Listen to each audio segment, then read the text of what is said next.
importantísima, pero bien compleja la pregunta. Pero de todas maneras, a partir de la Constitución del 91, se plantea la posibilidad de construir el Estado Social de Derecho. Es un nuevo modelo, ese modelo proviene más de los países de la Comunidad Económica Europea, ¿no?, que toma el capitalismo con rostro humano. Sin embargo, simultáneo a la expedición de la Constitución, aquí tomó el dominio del gobierno, los gobiernos neoliberales. Y esos gobiernos neoliberales le dieron un giro de 180 grados a la Constitución colombiana. Hoy se celebran los 20 años y todo el mundo alaba de que la Constitución colombiana ha creado el Estado Social de Derecho, y eso no es cierto. El Estado Social de Derecho fue desmontado por el Estado mínimo neoliberal, que siguió todo el modelo norteamericano que se conoce en Europa como el capitalismo salvaje. Desde ese punto de vista, el Estado no solamente se descarga de sus responsabilidades sociales, se las devuelve a la familia y se las devuelve a la sociedad, y la alternativa es la privatización. Entonces, todas las políticas públicas en este país se han privatizado. Los servicios públicos se han privatizado. Entonces, ¿cuáles son las consecuencias de esa privatización? Lo que está sucediendo con la salud. La salud es un negocio rentable y no se consideró como un derecho, como lo plantea precisamente la Constitución del 91, sino es un negocio rentable. Se trajo de Chile por el presidente Santos y aquí formulado en el Congreso por Uribe, ¿no es cierto? Se trajo ese modelo de privatización de la salud, que aquí se expresó en la Ley 100 y que le ha traído tales inconvenientes a todo el sistema de salud en el país, que ha privatizado la salud, que rompió con esa salud como un derecho. Y es una norma que ustedes lo pueden ver a la vista, esa enorme corrupción en ese sector, en que un artículo en un producto para la salud de la gente que vale $1, como me tocó, un euro, como me tocó comprarlo en una droguería en el país, ¿sí? Aquí cobran 50.000 pesos, por lo que allá vale $1. Es decir, es una estafa, ¿no es cierto? Y ese es el modelo neoliberal que se ha venido implementando. Por tanto, si no se cambia precisamente esa ley de la salud y otro conjunto de leyes que tienen que ver con darle un viraje hacia el Estado Social de Derecho y no el Estado mínimo neoliberal. El problema de las políticas públicas y de los servicios públicos en este país no es un problema simplemente de la corrupción, es un problema del modelo mismo. Entonces, desde ese punto de vista, ustedes ven en todos los sectores en que se ha dado privatización, productividad, contratación, orientación de toda la política pública hacia lo privado, la enorme corrupción que existe en el país. Esos son los resultados precisamente de ese modelo. Doctor, la siguiente pregunta, bueno, usted me dice si ya la contestó. Coméntenos, por favor, el poder público, cómo se evidencia en este escenario global. ¿Considera que ya está respondida esa pregunta? No, creo que no. Creo que, es decir, si algo lo mencioné, pero pienso que hace falta. Pues el poder público se ha transnacionalizado. Es decir, son los espacios de la trilateral. Esto es de Estados Unidos, Canadá, de los 27 países de la Unión Europea y en el Japón, ¿sí? En ellos se ha centralizado, se ha transnacionalizado el poder económico, el poder expreso no solamente en los organismos intergubernamentales, sino expreso en las empresas transnacionales. Entonces, el poder se ha transnacionalizado y eso ha llevado que las políticas públicas se hayan transnacionalizado. Entonces, hoy en día, las políticas públicas se dictan desde esos escenarios para los países del tercer mundo, para los países periféricos, ¿no?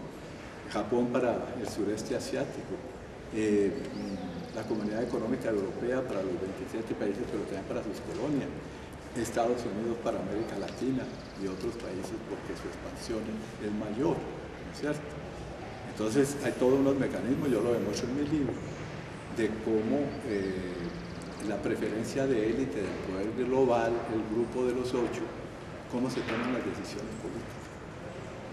Y cómo esas decisiones políticas se trasladan a estos países, ¿no es cierto? Y nosotros las adoptamos, las ajustamos, ¿sí? Y buscar que se ejecuten a través de la contratación, ¿no? Entonces, y no solamente la política de orden económico, la política social. Aquí las Naciones Unidas tienen un papel muy grande en esa política social, porque presentan los modelos de esa política social. Y el grupo de los 8 tiene el poder de veto para decir qué política social se implementa y cuál no. Y la política militar igualmente se toma dentro del Consejo de Seguridad de Naciones Unidas y con la OTAN, donde son dominantes estos grupos. Toman. Por eso me perdonan, pero la seguridad democrática no es originaria del señor que la ha planteado, sino que la seguridad democrática es un concepto de la OTAN y del Consejo de Seguridad de Naciones Unidas. Esas son las políticas que nosotros adoptamos, ajustamos. Entonces el poder allí ha pasado de un poder que se ha transnacionalizado, ¿sí?, en el Estado transnacional norteamericano, en el Estado supranacional europeo y en el nacionalismo japonés, digámoslo así. Esos estados han entrado a crear sus propias formas y a articularse con estados mediadores, ¿no? Por ejemplo, el Estado social de derecho es un estado mediador, pero que busca equilibrio entre lo económico, lo social y lo ambiental.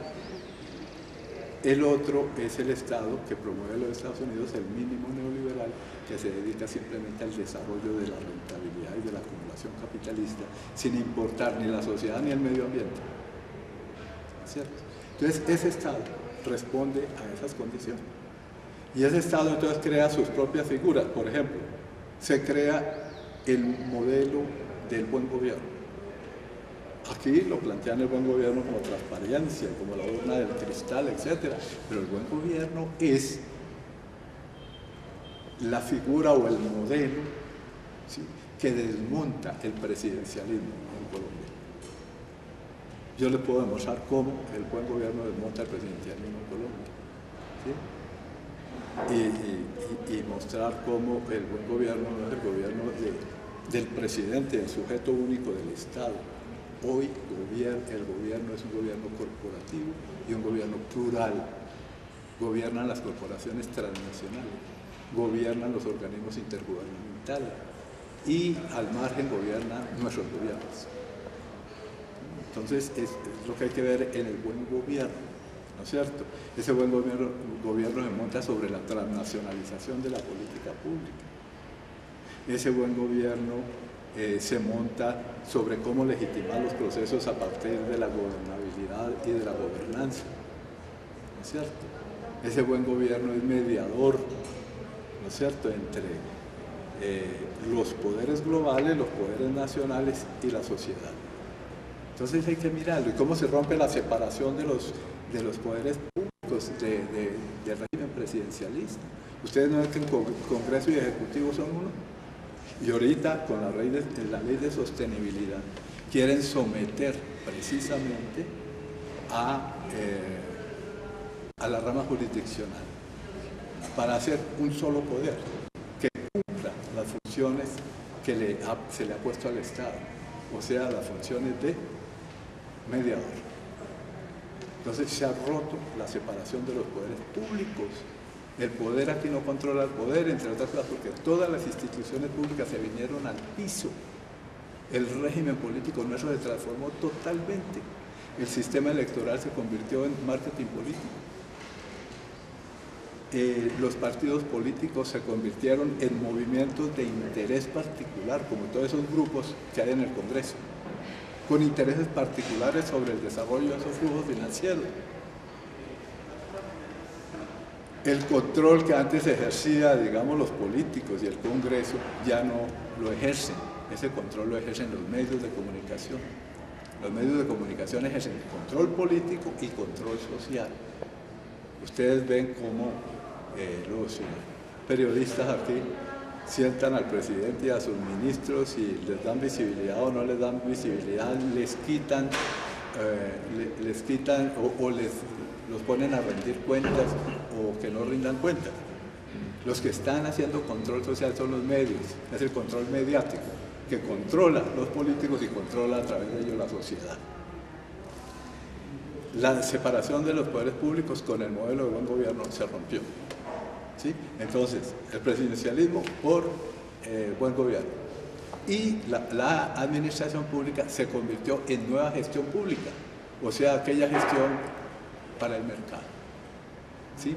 Para el desarrollo de esos flujos financieros, para la acumulación global de capital.